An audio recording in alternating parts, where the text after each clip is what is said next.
the Melinda's Art Space. Another art journal page today. This is another one from Art Journal Habit 2018, which is basically supposed to art journal every day in November.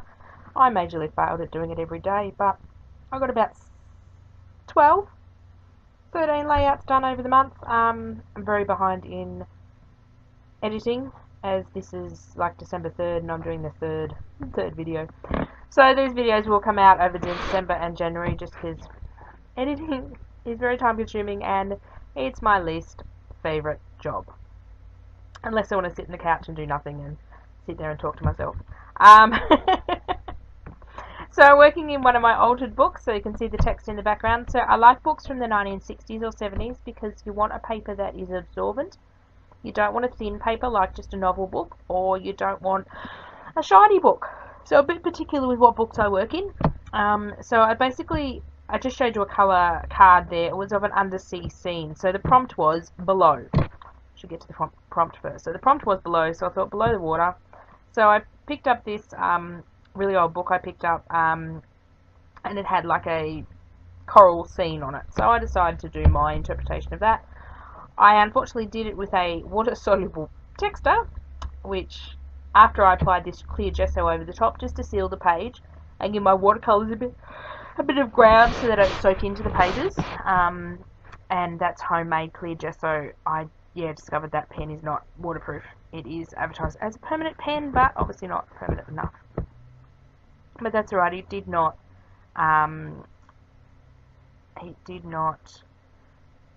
smudge too badly. I was able to cover it up. Sorry. Grab some watercolors. These are just kids' ones from the brand Semco, S-E-M-C-O, from Spotlight, and they're about 5 years old. I believe they're Alexis's, but don't tell her I stole her watercolors. So I just decided I wanted to sit down and paint tonight in front of the telly, so I sat and did this for a couple of hours. I've cut a lot of the footage out of the drying and all that sort of time. So just having fun painting. I'm not a watercolorist. I'm not the best at it. I'm yawning again in my videos. I shouldn't be tired. It's only like 8:30 at night. So trying to get a bit of shadow and shading so it's not just a flat colour. But as I said, watercolours is not one of my strong points. But sometimes I just like to sit down and paint like this. It's fun. So you saw me spray the whole palette of watercolours to start with. I like doing that because it activates every colour.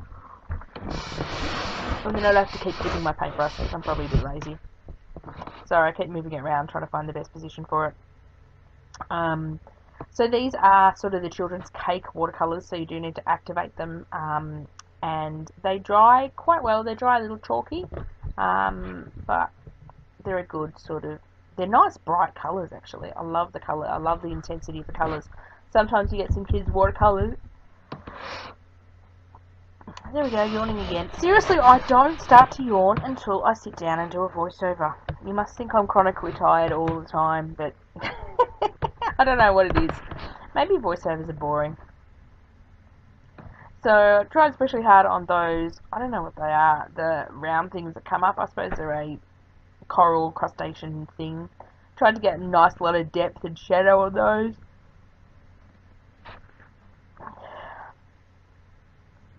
Just sort of playing around with the different colours. It does have 21 colours, I think. 2, 4, 6, 7.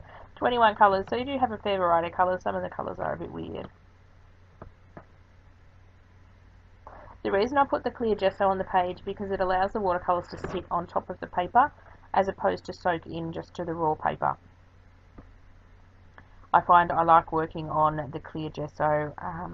It gives the paper quite a bit of tooth. The clear gesso is actually white school glue, or PVA as we call it in Australia, water and a white marble dust powder, and it does have a technical name. I actually bought my white powder from a pet store and apparently put it on dog's food to give them a supplement. Can't remember off the top of my head what it is. I should, someone will probably mention it below. But if you Google clear gesso on YouTube, you'll be able to find the recipe. I've never had any real clear gesso, like Liquitex makes some, but oh my god, it's expensive. like all Liquitex products, so I haven't had any of the clear gesso yet. One day I might spoil myself, but I am trying to use up what I've got. I do have to make another bottle of clear gesso because I have gone through about 250-300 mils of it in the last couple of years, so I do use it quite a bit. It's a good sealer if you're putting it over different layers if you want to then add more on top. Just got to watch when you put it over water soluble things that you don't pick it up a lot. I've had that trouble in the past. So just filling in the blue background, trying to make it look interesting and not just like a 5-year-old painted it, but it probably does look like a 5-year-old painted it.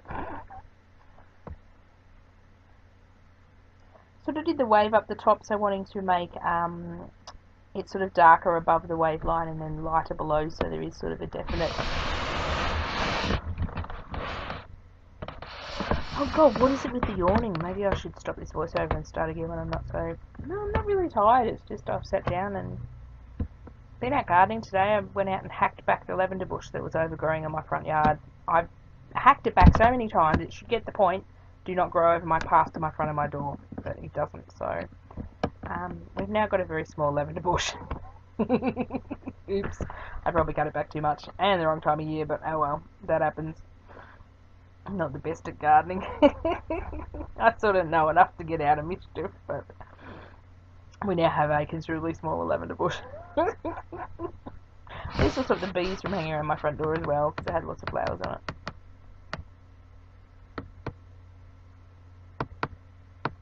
Just sort of try to add a bit of movement in the water in the background.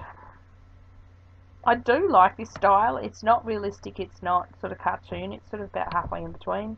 I did enjoy this page. Some days I just feel like sitting down and painting, whether the painting turns out as one that I like or whether the painting turns out as something I really, really detest. Doesn't matter. It matters to me the time I take out of my day to actually sit and do the art journal page. A lot of my art journal pages are done late at night in front of the television, so if you see me stop or pause or stop, I'm possibly changing TV channels or doing something like that. So I went and photocopied. In the little book I showed you at the front, it had some stickers that you stick throughout the book, but I didn't actually want to use the stickers. They were too glossy, so I went and stuck them on my laser printer. My lovely new laser printer. Love it. I had to get it for Alexis, the school stuff she's doing, and I wanted one for so long with my craft. Because the inkjet printer, obviously when you glue them down, they don't stay permanent. So just cutting out a bunch of fish. Because the aquarium looked a bit lonely without some fishy friends. So just gluing them on with a glue stick. I didn't actually want to glue them on with matte Mod Podge because I didn't want to disturb the watercolours. So just using a normal kid's glue stick and using a credit card just to flatten them out and make sure there's no air bubbles.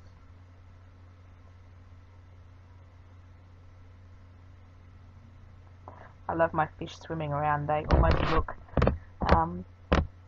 like they belong there in a hand-drawn effect. I think if I cut the stickers straight out, they would have been too shiny and just didn't suit the page.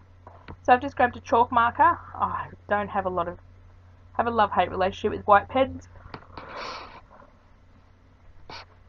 I do like this chalk marker, but unfortunately being a chalk marker, it can tend to rub off.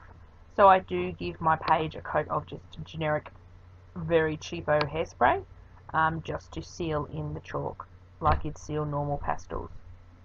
So just trying to whiten up my bubbles a bit, add a bit of sort of wave cresting whiteness in the top. I don't know, I tried to sort of create movement.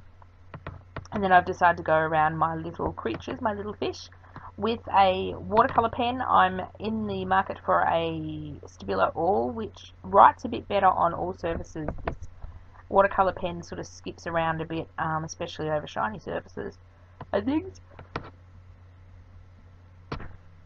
As you can tell in a minute, my pencil is well used. It's only about 2 inches left at the moment in the black.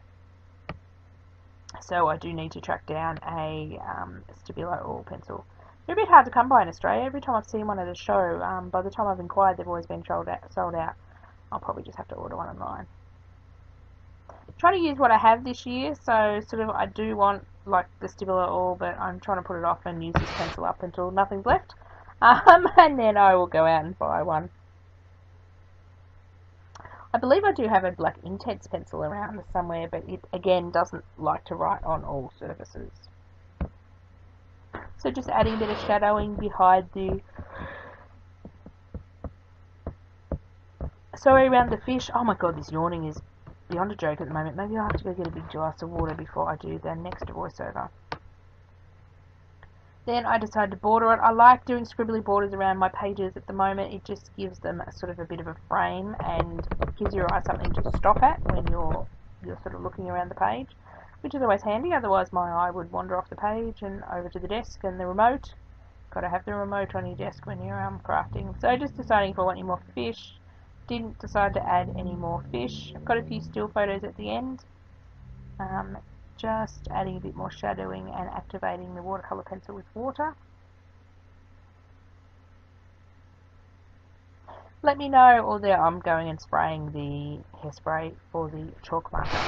Let me know how'd you go with Art Journal Habit. If you did it, how many did you get done? As I said, I think I did 12 or 13. I do want to finish the rest. I will do them, but it'll probably take me till next November. Bye for now.